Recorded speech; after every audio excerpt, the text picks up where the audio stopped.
Primero el libro de Samuel, capítulo 28, versículo 6. Dice la palabra: y consultó Saúl a Jehová, pero no le respondió ni por sueños, ni por Urim, ni por profetas. Señor, te damos gracias en esta noche. Gracias por tus misericordias, tu fidelidad, Señor, con la cual tú nos sostienes. Hoy te pedimos que nos ministres tu palabra, que nos alumbres con ella, Señor, a la luz que hemos venido a exponernos, Señor. Gracias, Padre eterno, por la oportunidad de estar en tus atrios, en el nombre de Jesús. Amén. Bien, veamos cómo dice acá la Nueva Versión Internacional. A ver. Por eso consultó al Señor, pero él no le respondió ni en sueños, ni por el Urim, ni por los profetas. Bien, estamos en 1 Samuel 28, 6, ya para el punto donde el rey Saúl ya está en sus últimos momentos, en cierta angustia y preocupación, porque los filisteos ya se habían determinado a destruir a Israel y someterlo. Los filisteos eran una clase de enemigos como interesantes, porque ellos no eran tan decididos como otros pueblos, ¿sí? Es decir, ellos se demoraron mucho. Había momentos en los que compartían la tierra y no había ningún problema. Es decir, no eran una amenaza tan fuerte, y eran una amenaza al mismo tiempo con la que los hebreos habían aprendido a vivir. Parcialmente, la razón de eso es que Israel le dio batalla, obviamente, y eso puso una especie de falsa distensión entre esos dos pueblos, a pesar de ser constantemente enemigos. Pero también podemos pensar que este pueblo le faltó en muchos momentos fuerza para someter a los hebreos, y eso obviamente es algo que Dios no permitió que sucediera, ¿sí? Lo tenía ahí a ese pueblo, que no era lo ideal que estuviera allí, porque estaba ganándole territorio a Israel, pero de todos modos pues estaba allí desde los tiempos de los jueces. Entonces ese es el momento ya en el que los filisteos deciden: vamos con toda, ¿sí? Vamos a hacerlo y vamos a enfrentarnos a Saúl, y ahora sí, vamos a quitarnos de en medio esta incomodidad de este pueblo y de ese rey. Entonces Saúl está bien angustiado en este punto, tanto así que se inquieta por consultar a Dios, ¿sí? Se inquieta por consultar a Dios. Ya Samuel había muerto, ya hacía tiempito que Samuel había muerto para el punto en el que este pasaje se redacta, en el que este momento sucede, y el hecho de que no estuviera el profeta de siempre, el profeta de confianza, aquel que tenía la voz de Dios, es decir, que tenía esa comunicación con Dios, pues puso en mayor angustia y preocupación a Saúl como rey, ¿sí? Es decir, ¿a quién le consulto? Ahora los filisteos vienen contra mí. Bueno, empezaron a acomodarse en los campamentos militares, ¿y yo qué voy a hacer? Sin Samuel en la escena, pues a Saúl no le quedaba otra que intentar consultar a Dios con otros profetas, como dice aquí, por sueños, por algo que la Biblia llama el Urim, que ahorita vamos a ver brevemente más o menos de qué va eso. Pero dice que Jehová no le respondió. O sea, ya estamos viendo una completa ruptura de la relación con Saúl, a tal punto que ni siquiera Dios se inquieta por responderle, ¿sí? ¿Por qué sucedió eso? Bueno, básicamente sabemos que cada vez que Dios hablaba a Saúl, Saúl hacía de una forma diferente a aquella voz que le estaba hablando. Es decir, cuando él tenía la voz de Dios hablándole, él nunca valoró esa voz, ¿sí? Saúl sí fue una persona que tuvo la ventaja de tener un profeta que le transmitiera el sentir de Dios, lo que Dios quería. la palabra explícita de Dios, porque es que Samuel no es un profeta que él sí escuchaba la voz audible de Dios. Recordemos que cuando era niño, Samuel, en casa de Elí, el sacerdote Elí, dice que le llamaron Samuel, dice, él escuchó que le llamaban Samuel, y él oyó eso tan audiblemente que fue donde Elí y le dijo, bueno, me llamaste, aquí estoy, dime qué necesitas. Elí le dice, no, yo no te he llamado, vuelve a dormir. Eso fue en la noche. Entonces le llama por segunda y por tercera vez. Entonces Samuel es un profeta que él es un oráculo prácticamente, porque él sí hablaba directamente con Dios. Dios le hablaba a él directamente, le decía. Pero a pesar de que tenía esa ventaja, ¿sí? Saúl se dio el lujo, si queremos presentarlo de esa manera, de ignorar esa voz cuando le habló, en los momentos en que la necesitó y él no la pidió, y aún en los momentos que él mismo pidió esa voz, la oía, pero él hacía de manera diferente. ¿Estamos de acuerdo? Esa es una actitud desobediente, obstinada, que si se quiere podemos pensar también que Saúl era una persona que argumentaba con esa voz que salía a través de Samuel, pero que sabemos que era de Dios. Es decir, él argumentaba en su mente y su argumento prevalecía frente a lo que la voz aquella le presentaba. Así hay mucha gente, ¿sí? La gente que cuando le es dada la palabra de Dios argumenta y sus pensamientos, sus argumentos prevalecen sobre los de Dios. ¿Usted cree que Dios va a querer hablar con una persona así? ¿Sí? Pues bueno, la razón por la que Dios, el Señor, ¿no? En Marcos dice, el reino de los cielos se ha acercado, el tiempo se ha cumplido, arrepentíos y creed en el Evangelio, es precisamente porque en nosotros debemos tener, ya ustedes saben, lo hemos dicho con mucha insistencia, pero lo repito, la metanoia, es decir, que nuestros pensamientos, nuestra mente, deje de argumentarle a Dios y crea lo que Él dice. ¿Estamos de acuerdo? ¿Qué severo problema es ese? Saúl no pudo hacerlo. Entonces, Saúl se presentó en ese momento, a lo largo de gran parte de su reinado, en esa actitud. Luego llega y Samuel muere, ¿sí? Y obviamente Saúl estaba bajo presión demoníaca, Saúl deliraba, dice la Biblia, o sea, ese Saúl ya estaba completamente desfigurado, ya no estaba ejerciendo un buen rol como rey, ¿sí? La única razón por la que Saúl estaba todavía gobernando era porque David había sido respetuoso con esa instancia de autoridad por el temor de Dios. ¿Estamos de acuerdo? La única razón, porque Saúl era una figura de gobierno débil, era una figura de gobierno errática, que no concentraba a la gente, sino que la desanimaba, en fin, cometía errores. Imagínense, por ejemplo, que llega a las atrocidades de, por ejemplo, acabar con toda una ciudad de sacerdotes de nombre Nob. La ciudad Nob la acabó Saúl y hizo todo lo que Dios le dijo que haga con los amalecitas, fue y lo hizo, pero con Nob. O sea, ya estaba perdido, porque Dios le dijo, los amalecitas me los borras del mapa. Pues Saúl dijo, no, ellos no los borro del mapa. Pero por la ciudad de los sacerdotes, donde vivían los sacerdotes, porque Israel le asignaba ciudades a los sacerdotes, esa sí la acabó por completo. Y uno dice, ¿por qué? Solamente porque ellos le dieron asistencia a David. Y eso sin saber que David estaba en la fuga. O sea, ellos asistieron a David porque David era el personaje, porque David era una persona que sirvió a Israel, no porque él representaba a David una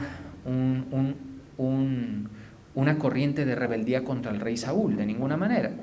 Sin embargo, Saúl dijo, me los acaban todos, hasta niños de pecho, mire qué cosa. Eso no lo hizo Saúl con los amalecitas. Entonces vemos a Saúl en que prevalecía su voluntad y sus pensamientos. Ya en este punto vemos que Dios le retira su voz, le retira su consejo. Y claro, en una posición tan elevada, al manejo del pueblo de Dios, él necesitaba esa dirección, ¿estamos de acuerdo? Y cuando los filisteos ya decidieron ponerle en la campaña militar para enfrentarlo, ahí vemos que Saúl se asusta y dice, voy a consultar a Dios. Pero bueno, ya era muy tarde, mire lo que dice. Consultó Saúl a Jehová, pero Jehová no le respondió ni por sueños, ni por Urim, ni por profetas. Vemos una desesperación de Saúl. Su desesperación fue tal que ya sabemos que más adelante él va y consulta una divina, una medium, ¿sí? O sea, él quería de alguna manera saber si podía tener victoria contra los filisteos o no. Si eso que él estaba enfrentando lo iba a ganar o lo iba a perder. Él quería saber. ¿Estamos de acuerdo? Y ese silencio de Dios indica el altísimo grado de indignación que tenía con Saúl. Es decir, yo no quiero hablar contigo, ¿sí? No quiero darte respuesta. Y a pesar de que parece infantil, realmente quien puso las condiciones para que sea así la situación fue el mismo Saúl, al no escuchar la voz de Dios en Samuel, porque la voz de Dios estaba en Samuel para el tiempo que Samuel vivió, ¿estamos de acuerdo? Nunca lo oyó. Entonces, ¿cuál fue el efecto? Bueno, ya las decisiones de Saúl eran completamente erróneas, ya no sabía para dónde ir, todo eso, cómo manejar. Y aquí vemos esta situación que representa también una de las grandes pérdidas del ser humano. Una de las grandes pérdidas del ser humano después de su caída, después de su pecado, es precisamente esto de que Dios está en silencio, ¿sí? Es decir, nosotros sabemos, por ejemplo, que por referencias bíblicas, que cuando Adán estaba en el huerto, Dios bajaba y hablaba con él, ¿cierto? Dios bajaba y hablaba con él. ¿Qué nos indica eso? Una fluidez en la comunicación, a pesar de estar en dos dimensiones diferentes, porque Dios es espíritu, sabemos eso, ¿verdad? Y el hombre, cuando Adán fue creado espíritu, alma y cuerpo. O sea, el ser humano siempre es espíritu, alma y cuerpo, ¿sí?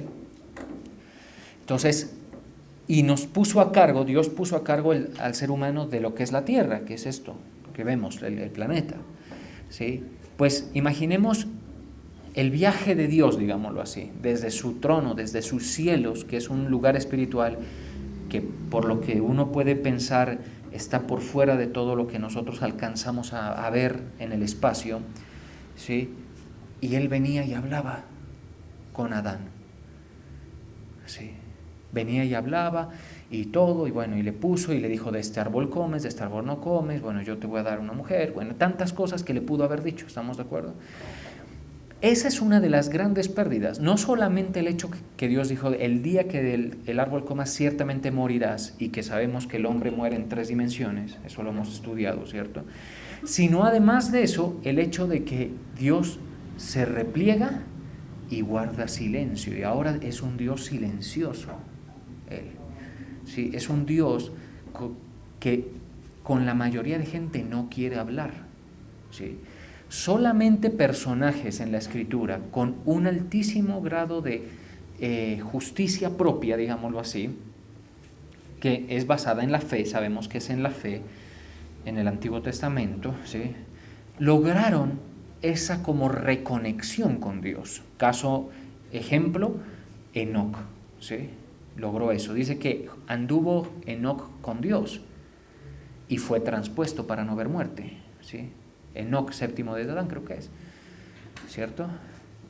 El caso es que ese tipo de personas, ellos, por sus nociones de fe, porque la fe es algo valiosísimo, por eso la Biblia dice que la fe es más preciosa que el oro, ¿sí? Por sus nociones de fe se pudieron relacionar y restaurar algo de esa comunión, algo de esa conversación con Dios, ¿sí? Porque le creían a Dios. A partir del momento en que el hombre cae, ya la comunicación se limita a aquellos que creen en Él. ¿Estamos de acuerdo? Dios no está hablando, ni está diciendo, ni está opinando como uno quisiera. ¿Estamos de acuerdo? El mundo, por ejemplo, vemos que cada día se resquebraja más en todos los sentidos.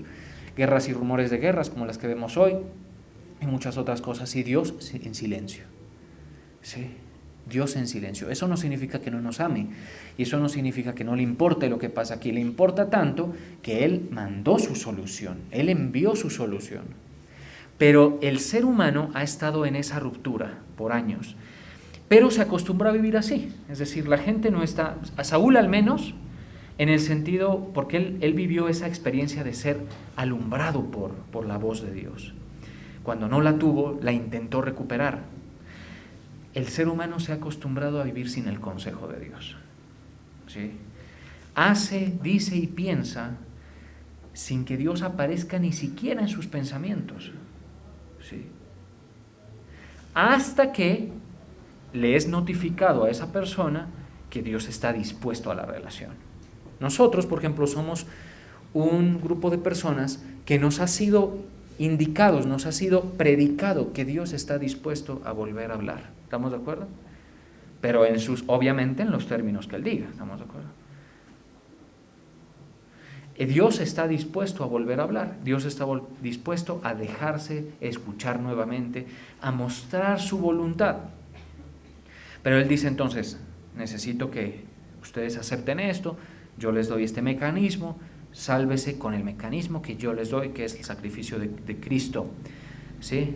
Sálvese por allí. Yo les digo, presten mucha atención a esto, porque esta parte en nosotros después del nuevo nacimiento, es una de las cosas que hemos ganado. O sea, la relación, la comunicación con Dios es algo que hemos ganado. Lo que Saúl perdió es lo que usted ganó. ¿Sí? Lo que Adán perdió es lo que usted ganó. Es esa comunicación que Saúl desesperadamente busca aquí.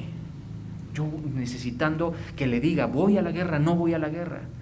¿Sí? El incrédulo, las personas muchas veces vienen a la iglesia y están en su mente tan enfrascados, tan arraigados, que no le prestan atención a lo que realmente Dios quiere plantearles. Y lo que Dios quiere plantearles es la restauración de eso que Adán y Saúl perdieron y que Saúl buscó. ¿Estamos de acuerdo? Entonces la gente, hasta la gente religiosamente viene pensando que es venir nomás y ya. ¿Sí? Es asistir y ya. Y por ejemplo, a veces la gente se pega unos sustazos, ¿no? Por ejemplo, en tiempos de pandemia, recuerdo esas reuniones virtuales en las que iba el tío, el primo, el que nunca vino a la iglesia jamás, ¿sí? Que le dijeron, mire, asista, mire cómo está este mundo gravísimo, y la gente, muchos asustados, ¿sí? Se me vienen a la mente personas, ¿no? Se congregaban virtualmente, ¿estamos de acuerdo? Pero no están dispuestos a entender el planteamiento de Dios, no están, ni a escuchar su voz, ni nada. Y a esa persona, por lo general, le entra por aquí y le sale por acá, y también le pasa el susto y se aparta. Le pasa el susto de lo que está viviendo y se aparta. ¿Sí? Ya no le importa lo que Dios le está planteando. Claro, entonces, ¿cuál es la ganancia de eso? Ninguna. Pero ustedes, y yo digo esto casi pensando en una mayoría de ustedes, gracias a Dios, han creído el Evangelio. Pues te quiero decir, una de las grandes ganancias, no solo es que cuando te mueras te reciben en la casa del Padre, que yo les doy vida eterna, dice la palabra de Dios, ¿sí? ¿Cómo es que dice? A ver, yo les doy vida eterna, mire qué bonito eso. Juan 10:26, pero vosotros no creéis, dice, esa es mi queja, hoy es mi queja de ustedes, que hay gente que viene y no cree, porque no sois de mis ovejas, simple y llanamente, porque no sois de mis ovejas, como os he dicho. Mis ovejas, ustedes, ¿sí? Siendo inclusivo, pues porque hay de pronto unas pocas excepciones aquí, pero mis ovejas oyen mi voz y yo las conozco y me siguen. Hay esa relación de comunicación, mucho ojo con eso. Y dice, les doy, ¿qué dice en el 28? Yo les doy vida eterna y no perecerán jamás. O sea, mire lo que usted gana cuando escucha la voz del Señor, cuando le cree. Él le da vida eterna y usted no va a perecer. Eso yo sé, que nuestra mentecita, la mía y la suya, aquí no estoy señalando a nadie, la mentecita suya y mía, a duras penas alcanza a hacer el cálculo de lo que eso significa. Pero con lo poco que pueda, haga el cálculo. ¿Estamos de acuerdo? Para que usted sepa lo que eso significa. Y no perecerán jamás, ni nadie las arrebatará de mi mano. Por eso, cuando la oveja está oyendo la voz de Dios, el enemigo pueden hacerle brujería, pueden hacerle toda chamanismo, pueden hacerle persecución, pueden hacerle lo que sea, pero la ovejita está segura. ¿Sí? Ustedes me dicen, ¿la guerra espiritual es importante? Sí lo es, claro, la liberación es importante. Sobre todo la liberación en un sentido confrontativo de la obra de Satanás desde afuera, porque un nacido de nuevo no puede tener demonios dentro, sino fuera de él, que lo atormentan. ¿Estamos de acuerdo? O lo molestan. Pero dentro no, porque dentro ¿quién está? El Espíritu Santo, ¿verdad? Entonces ahí es una situación que debemos tener en cuenta.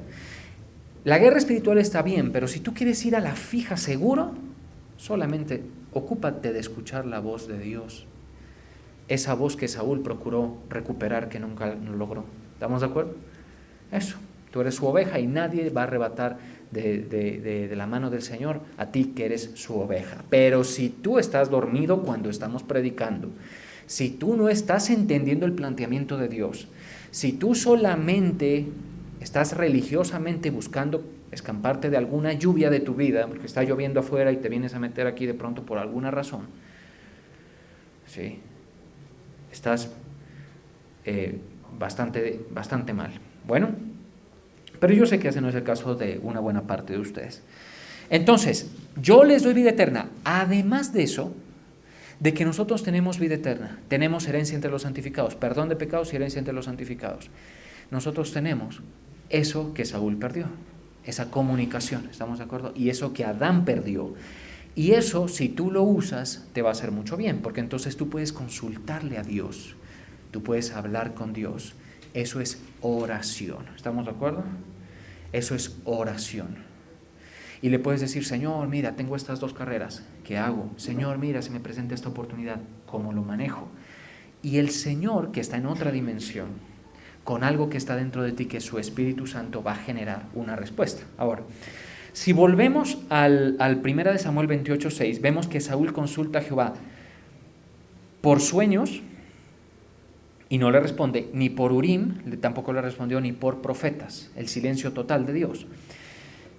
En el caso, muchas de las comunicaciones en el Antiguo Testamento sí sucedieron por medio de sueños. Y eso puede suceder hoy también puede suceder hoy. Puede que Dios te hable por medio de un sueño, ¿sí? Pero no nos volvamos paranoicos. Yo, por ejemplo, yo siempre digo que yo nunca sueño, ¿sí? Y cuando me levanto sé que soñé algo, pero casi no me acuerdo. Sin embargo, esa no es la forma habitual en la que Dios a mí me habla.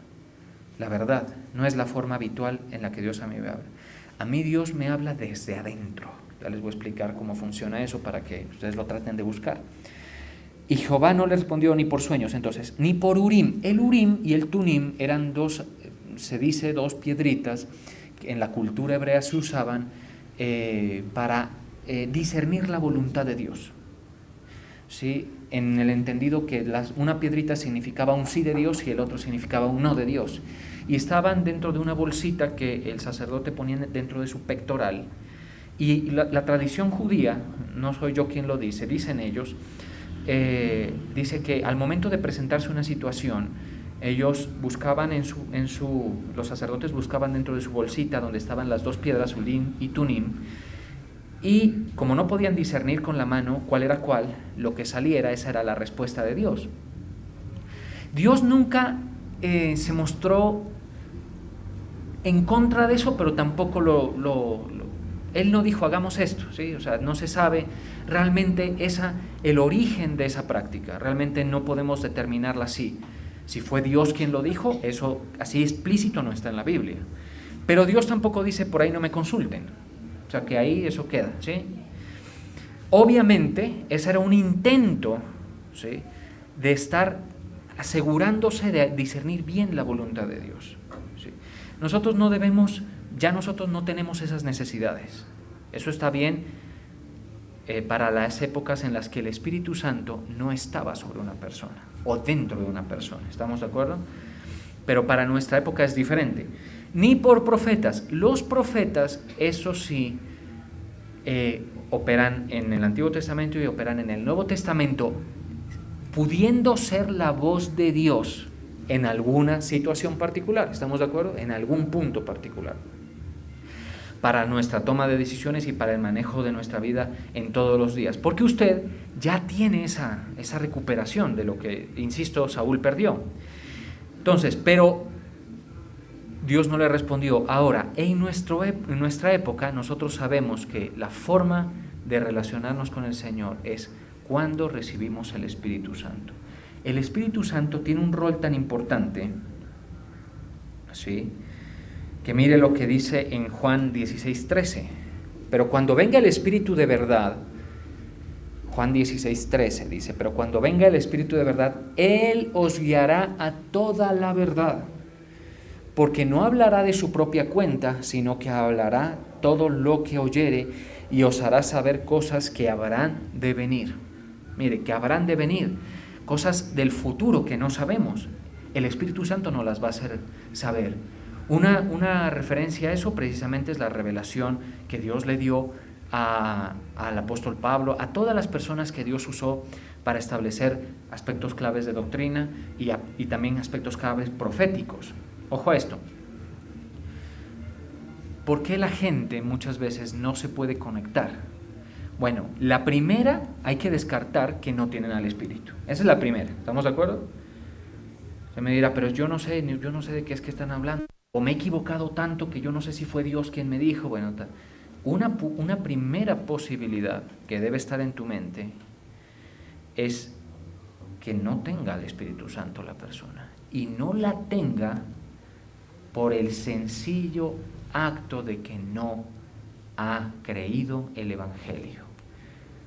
Porque todo el que genuinamente, escuchen bien esto, porque esto solo lo discierne el Señor y el Señor pone su Espíritu en quienes ve que esto funciona. ¿Estamos de acuerdo? Dice, en Él también vosotros, habiendo oído la palabra de verdad, el Evangelio de vuestra salvación, y habiendo creído, ojo, y habiendo creído, fuisteis sellados con el Espíritu Santo de la promesa. ¿Qué está diciendo ahí? Si usted ha oído la palabra de verdad, el Evangelio de la salvación, y lo ha creído, usted es sellado. Eso no es algo que yo se lo vaya a dar, no se lo vaya a transmitir yo. ¿Estamos de acuerdo?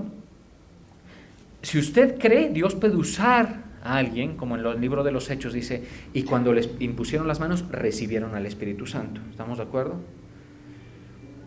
Eso puede suceder, claro que sí. Pero el fenómeno clave, o sea, el acto que importa para que Dios te selle con el Espíritu Santo de la promesa a ti, es que tú hayas oído la palabra de verdad y el Evangelio de la salvación de nuestro amado Señor Jesucristo y lo hayas creído de verdad. Y eso sí es algo que excluye a mucha gente. Mucha gente que... Para empezar, el Evangelio no se predica en todos lados, ya les digo yo. Sí.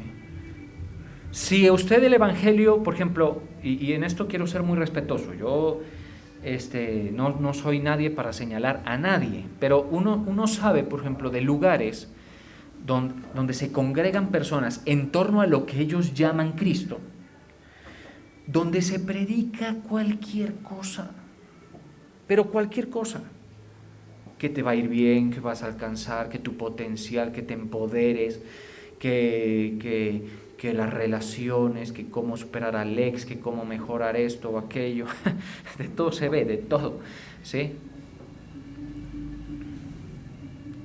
Y si no se predica, no se puede creer, ¿cierto? Porque la Biblia dice, ¿y cómo pues invocarán si en aquel que no han creído? ¿Y cómo creerán si no hay quien les predique? ¿Sí? Básicamente la causalidad pues que hay ahí, en eso. Entonces, en muchos lugares no se predica el Evangelio, de manera que en muchos lugares no hay gente sellada con el Espíritu Santo, ¿sí? Pero ahí donde se predica el Evangelio, el verdadero Evangelio de nuestro Señor Jesucristo, que no es otro que las buenas noticias de que Él envió por tu salvación para que tú, después de que obviamente te percibas pecador, entiendas que alguien pagó por tus pecados, ese es Cristo, ¿sí? Ese evangelio que le dice al hombre y a la mujer que estamos mal. Ese evangelio que no exalta la figura humana, sino que minimiza la figura humana, la pone en su sitio más que minimizarla, porque tampoco se trata de dejarla deprimida. No, sino que exalta la verdad de Dios. ¿Estamos de acuerdo? Ese evangelio, si alguien de ustedes lo ha creído, hay algo dentro de ustedes, es el Espíritu Santo. Y eso que hay en nosotros, esa persona que hay en nosotros, va a llevarte y a guiarte y a orientarte en muchas cosas. El Espíritu Santo puede llevarlo a uno, por ejemplo, a congregarse. A veces Dios, por ejemplo, no le dice: Señor, tengo esta duda, tengo esta crisis, tengo esta decisión que tomar, esta dificultad. Dime cómo manejo. Y el Señor no te dice cómo, sino te dice: ve a la iglesia, a través de algo, el Espíritu Santo que está aquí. ¿Sí? Y sabes, tú vas a la iglesia y el Señor te tiene preparada, porque el mismo Espíritu que está en usted está en mí. ¿Estamos de acuerdo? Porque hemos creído el Evangelio. Y entonces el Espíritu me dice a mí: diles esto. Y entonces usted recibe la solución que usted pidió. Pues muchas veces sucede así. De hecho, esa es la manera correcta en que esta congregación se justifica. Yo le digo al Señor siempre: pon la carga de lo que tú quieres que yo les hable. Le digo así. Porque Él los conoce a quienes oyen su voz. Repito lo de Juan. Él los conoce a quienes oyen su voz. Y Él sabe lo que ustedes necesitan. Y por eso Él manda muchas veces la respuesta a través de mi boca, porque yo soy un siervo me he tomado el tiempo de tener un marco que me da base para hablar lo que el Espíritu Santo ya inspiró en las Escrituras, porque ese es otro punto. A ver, si no vamos por el Urim, si no vamos por sueños tanto o por profetas, porque sí, todo eso es posible menos el Urim, ahora ya no, el Urim y el Tumim ya no. Pero si no vamos por estos dos últimos, profetas y sueños, ¿cuál sería la forma más correcta de guiarnos, de saber qué decisiones tomar? ¿Cuándo dejar de dar una batalla? ¿Cuándo retirarnos de algo? Pues todo eso lo sabemos, porque el Espíritu que está dentro de ti es el mismo Espíritu que inspiró las Escrituras. Entonces, otra forma en la que te va a guiar es diciéndote: lee las Escrituras. ¿Sí? Porque obviamente el Señor, como es Espíritu, Él necesita en nosotros, o Él no todo lo puede vertir, digámoslo así, ¿sí? Sino que Él va a utilizar algo que nosotros tenemos, que es el intelecto. ¿Sí? Dios nos dio algo a nosotros que es el intelecto, para construir procesos de razonamiento. ¿Por qué tú puedes razonar? Porque tienes elementos de juicio, porque tienes el intelecto que te da la información para juzgar esto o aquello. Ese es el proceso de razonamiento, ¿estamos de acuerdo? Entonces, como nosotros no somos solamente espíritu, el Señor muchas veces va a usar, no es que tenga que hacerlo, pero suele ser una manera en la que Él lo hace, va a usar su palabra, va a usar la información que hay en su palabra para darte a ti respuestas, maneras, formas en las que tú tienes que conducirte. ¿Estamos de acuerdo? Lo va a hacer. Te va a indicar. Otra cosa, hay otro aspecto, esto es complicado, porque hay gente que dice: pero yo quisiera sentir más fuerte la voz de Dios, más claro. Sucede que hay un gran problema, y es que nuestra mente sigue estando en enemistad con Dios, ¿sí? A pesar de que nuestro espíritu ya no. Y eso es un misterio. Usted me dice: pero ¿cómo es eso posible? Pues mucho de la mente nuestra no se acomoda a los métodos de Dios, a las formas en las que Dios quiere que tú camines. Entonces el Señor te va a ir mostrando a través de su palabra cómo coger los pensamientos, y a través de lo que se enuncia en la palabra como llevar cautivo todo pensamiento a la obediencia a Cristo, que tú puedas obedecerle y seguir su voz. ¿Estamos de acuerdo? Otra cosa, toma tiempo identificar la voz en medio de tanto ruido, la voz del Espíritu Santo, ¿sí? En el estado más inmaduro del creyente, muchas veces la gente dice: Dios me dijo, y Dios, ¿qué va a decir eso? Uno sabe que uno ya tiene un poquito de más trayectoria, ¿sí? Entonces uno ve que la gente dice, Dios me dijo, o será Dios o una cosa, y los ve perdidos. ¿Por qué? Porque esa voz está al mismo volumen y por lo general más bajo que la voz de los amigos, que la voz de la familia, que la voz del mundo, que grita rebeldía contra Dios en su sistema, ¿sí? Está más bajo. Entonces, ustedes, si quieren mejorar en eso, porque ese es un aspecto mejorable, es decir, la comunión con Dios. Por eso el apóstol Pablo dice, no apaguéis el Espíritu, porque el Espíritu es aquello que te va a dar luz, respuestas, momentos, dirección. ¿Estamos de acuerdo? Si usted quiere aprovecharse de esas ventajas de estar en comunicación con el Señor, pues tienes que comenzar a aprender a oír la voz de Dios, lo que te habla, los sentires que son de Él. Cómo desde dentro te pone un sentir, cómo desde dentro te pone un impulso, ve y dile, ve y predica, ve y testifica, quédate otro ratico. Yo les contaba en una de las prédicas de hace unas 2 semanitas, les decía acerca de una liberación que me tocó atender. Y lo interesante del asunto es que los días miércoles yo salgo un poco antes de la reunión de Juno porque pues tengo que hacer todos unas coordinaciones logísticas para poder llevar a mi hijo al jardín, bueno, todo eso, y tengo unas actividades en la tarde. Entonces yo suelo salir tan pronto como se termina la prédica y no suelo quedarme en la administración. Pues ese día yo sentí que me tenía que quedar. Mire, es el Espíritu, ¿sí? Les estoy mostrando ejemplos reales de cómo funciona. El Espíritu dentro de mí me puso eso de quedarme, con ideas de reverencia al Señor, de un poquito más, hoy se puede, hoy hay más tiempo, te puedes quedar, no va a pasar nada, si se te retrasa un poquito no pasa, bueno. Entonces yo sentí eso y me quedé. Y cuando yo voy saliendo, el Señor me tenía listo para esa pelea, para esa liberación. Yo dije, ve, que yo pude haber salido sin que, como siempre lo hago, y esto no hubiera sucedido, y esta liberación no se hubiera dado. Y les contaba que hubo una liberación importante de demonios a una joven, honestamente, de las liberaciones más escandalosas que yo he tenido que manejar. Y yo dije, bueno, Señor, a mí me sirvió mucho ver eso, porque una de las cosas que me doy cuenta que, a pesar de que a veces en la rutina yo no me doy cuenta, Dios me ha dado una autoridad.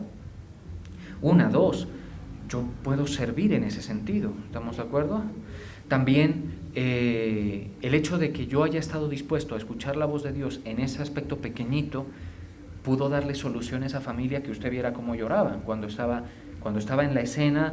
La madre de la joven pues estaba en una situación desesperada.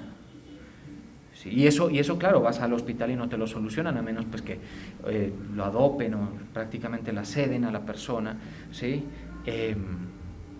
Y eso es una solución que la iglesia puede dar.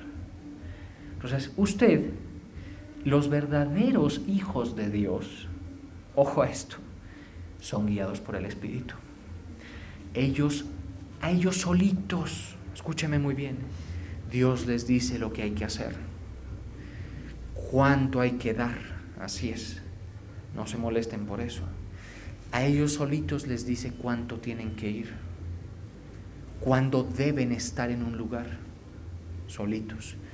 Por eso ora tú, aprovecha todos los días, ora, lee la palabra, pregúntale a Dios, Él te va a responder. Ya la relación no está rota si eres un verdadero nacido de nuevo, que ya te hice toda una exposición sobre eso, ¿sí? Y usted comience a aprovecharse de esa comunión, ¿sí? Porque el Señor, mandando su vida y ordenando su vida, le aseguro que le va a suceder algo. Primero que todo, pues va a estar usted seguro. ¿Estamos de acuerdo? Seguro. En el sentido en que el Señor sabe dónde lo puso y qué es lo que utiliza para guardarlo usted. Porque si uno está por fuera, donde no debe estar, ahí ya otras cosas operan. Pero además de eso, usted se va a mover en un ámbito sobrenatural. Otro ejemplo se los doy breve. En cuanto a esto de lo sobrenatural, Quienes nos hemos acostumbrado, por ejemplo, a diezmar y ofrendar, para nosotros pues no es ninguna una experiencia mística cada mes, no, eso ya está, prácticamente es una cosa mecánica, ¿estamos de acuerdo? En mi caso es un tema mecánico, yo digo diezmo, ofrenda, pam, pum, pam, pim, listo, pa. Pero entonces, han habido momentos en los que el Señor me ha impulsado a diferentes acciones que uno no termina de darse cuenta que son del Espíritu hasta que ve los resultados. En uno de esos, el Señor me hizo sentir que yo debía dar, pero no dar por pactar o por sellar algo, pedir algo, no, sino porque realmente el pensamiento que me dio Dios, Él me dijo, yo te puedo dar más de lo que hoy vas a darme. O sea, como así, como diciéndome tranquilo, ¿sí? Insisto, esto es para gente entrenada, esto no es para gente, por favor, o sea, la gente que ni siquiera sabe que Dios habla o cosas así. Y yo lo hice, y el Señor, hermano, no se demoró ni 36 horas en responderme. Sí. Pero insisto, no se lo había pedido. ¿Sabe qué me di cuenta? Que el Señor sabía que se me venían unos gastos que yo no sabía. Y que yo creía que con mi bolsillito así, pues estaba bien, porque como no los veía en el horizonte, así es la vida, ¿cierto? Ya no, yo estoy bien, ya está pagado todo, la iglesia, una cosa, los servicios, todo ya está pagado, entonces no hay problema, ¿cierto? Pero el Señor sabía que se me venían unos gastos. Y me hace hacer eso, y yo, a esas cosas pequeñitas, porque es que yo no vengo a decirle, no, esto es grandísimo, no, a esas cosas pequeñitas, a hacerles caso a esa voz. Y el Señor me respondió, me dio lo necesario para afrontar una semana muy exigente en gastos, que esa la tuve hace menos de un mes. Entonces, oír la voz de Dios te va a ayudar a vivir en lo sobrenatural a ti. ¿Sí? Ojalá lo aprendieran, iglesia. ¿No le parece a usted bueno que en medio de tanta gente perdida, que unos ni consultan a Dios y otros ni saben que Dios está dispuesto a hablar, nosotros ya tenemos comunicación con nuestro Padre? El Espíritu Santo puede poner un sentir de decirte, tú quédate donde estás, no te muevas de allí. ¿Sí? Sé fiel en lo que te he puesto. Porque el Espíritu Santo guía de esa manera. Y al final del día, la gente que es fiel en la iglesia, la gente que no está acostumbrada a nada, a que lo adulen a todo, está por la voz del Espíritu Santo. ¿Sí? Entonces ustedes, iglesia, lo tienen esa ventaja, aprovechenla mucho y ya saben cómo. Es un proceso en el que nosotros vamos identificando, conociendo, pero ya la comunicación está viabilizada. Vamos a orar.